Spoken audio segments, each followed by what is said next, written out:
Hello guys and welcome to a brand new video. Today I want to talk about what happened to Faction. So as many of you know, we have been fighting Supremacy for nearly 2 months. To fully understand why Faction fell, we need to understand what happened in the beginning. To set the scene, my first experience with being in a mega tribe started when I joined Hydra. Many people loved Hydra because the leader PP stuck to his principles and led that mega into victory. With this though, the leader got burnt out and needed a break, passing on leadership. During this period, a lot of adjustments were made and the new leaders made their own alliance called Nemesis. There were a few growth problems with Nemesis as many people didn't understand the leader's future direction, and there was a lot of lack of disrespect between tribes and the new leadership. While this was happening, Supremacy declared war on Nemesis. For most people in Nemesis and Supremacy, this was a huge surprise. Supremacy pulled up on 8 servers and there was chaos everywhere in Ark. Now this was probably the best time to do the maximum amount of damage to Nemesis because of the existing internal issues that only got worse because of this war.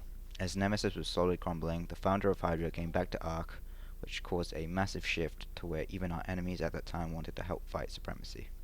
It got to the point where so many new alliances were joining on the cause that a bigger and better alliance was formed. This alliance was known as Faction. Faction was so big that we outnumbered Supremacy by far.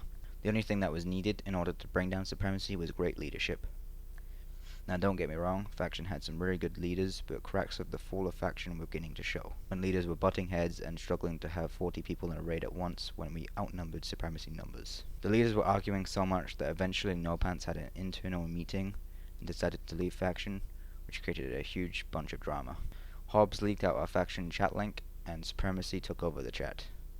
This created a huge mistrust between everyone, and so everyone went their own way. I want to give credit to Supremacy for their very good leadership. There are many things I don't like about Supremacy, but their leaders run Supremacy very well. I do want to add that Faction destroyed Faction, not Supremacy wiped Faction. All the tribes that were Faction aren't wiped, but instead have parted ways. I am personally annoyed that Faction didn't work out, because if we did have great leadership, then this war would have been the greatest war in Ark history. So what's going to be happening in the future? Well, I'm going to be continuing doing my thing, playing Ark and sharing my experience with you guys. I will also be releasing all my remaining Faction footage that I've got. There is a lot of footage of it, so I've got to make sure to edit it well. So make sure you check out all those videos in the future. There is lots of things coming in the future, so make sure to check all those out. I can't wait to read all the spicy comments in the comment section below, so make sure to comment, like and subscribe. And I'll see you guys next time.